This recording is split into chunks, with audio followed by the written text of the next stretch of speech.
Құрметті ұстаздар, қымбатты менің оқушыларым және ата-аналар, сіздерді бүгінгі жарқында қуанышты айтулы мереке білім күнімен және жаңа оқу жылының басталуымен құттықтаймын.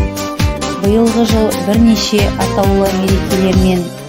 Ата заң мәңгілік елдің тұғыры демекші Конституцияның 25 жылдығымен, ұлы даланың рухани ұстазы Әбу-Насыр әл-Фараби бабамыздың 1150 жылдығымен және Абай Құнанбайұлының 175 жылдығымен тұспа-тұс келіп отыр. Барлық мерекелер құтты болсын. Бүгінгі тәрбие сағатымыздың тақырыбы қазақтың дана Абайы.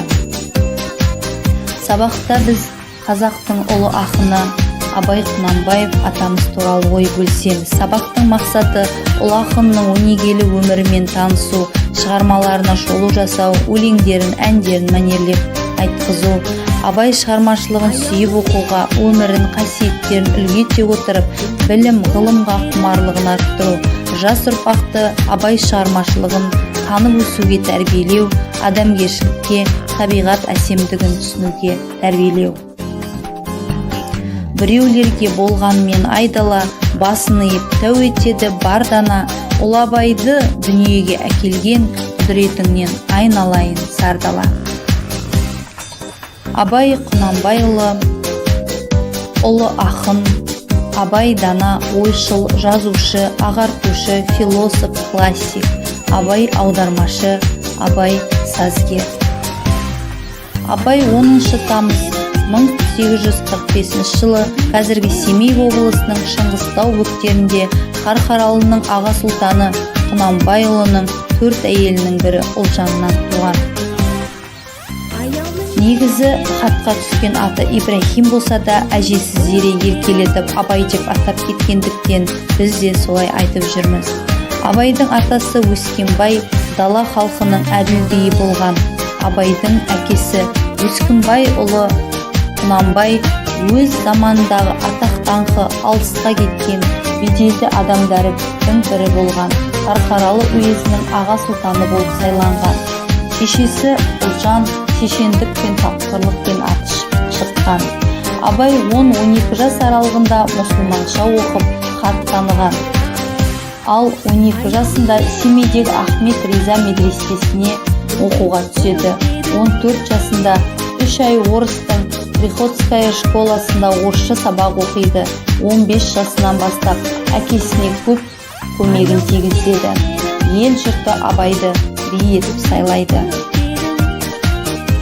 Абайдың орыс әдебиетіне бет бұруына себепкер оның орыс достары Грось пен Михайлис болды. Ол екеуі де Абай ауылында қонақта болып, Абайды орыс әдебиетімен таныстырған.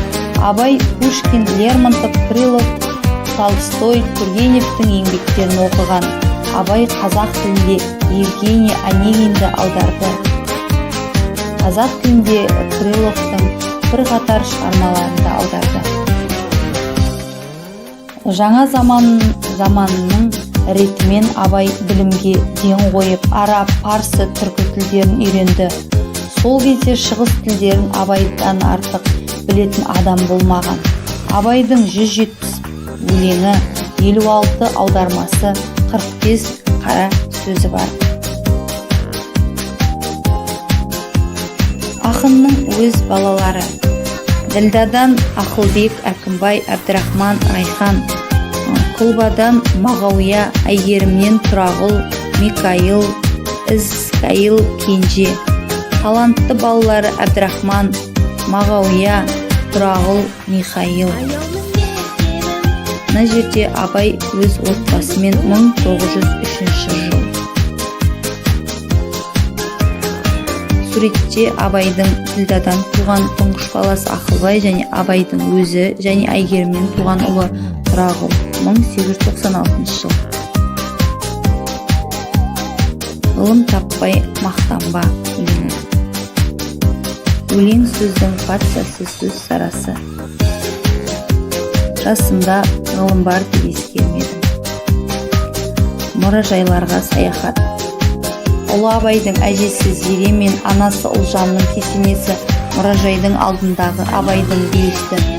Абай төбе би болғанда шығып билік айтқан тас Архат, ұлы Абайдың мұражай үйі Жидебай, Абай үйінің шошаласы, Шәкәрім мен Ахаттың құлпытасы, Абай мен Шәкәрім кесенесі, Әйгерімнің сүйек төсегі, Әйгерімге Абай жасатқан күміс ер тоқым, Абай мен Оспанның құлпытасы, Абай жасатқан қос қазан пеші, Абай мұражай үйінің ішкі көрінісі, Қарауыл ауылындағы Абай ескерткіші.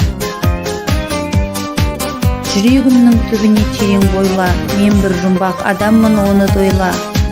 Соқтықпалы, соқпақсыз жерде өстім, мың мен жалғыз алыстым, кінә қойма. Бүгінгі сабағымызды Сұлтанмахмұт Торайғыровтың мына өлеңмен аяқтағым келеді. Асыл сөзді іздесең, Абайды оқы ерінбе, адамдықты көздесең, жаттап тоқы көңілге. Қамшының сабындай ғана қысқа өмірінде, артына өшпес із, өлмес өсиет қалдырып кетуді ақын сөзімен айтсақ. Өлді деуге сияма, ойлаңдаршы, өлмейтұғын артында сөз қалдырған. Қасиетті қара сөздерден ғибрат алып қана қоймай, өмірлік нұсқау алдық. Қазақ сөзінің киесі қонған бұл қара сөздер кез келгенімізге өмірлік бағыт-бағдар, ақыл қосушы. Сондықтан балалар, біз Абай атаны жадымызда ұстаймыз.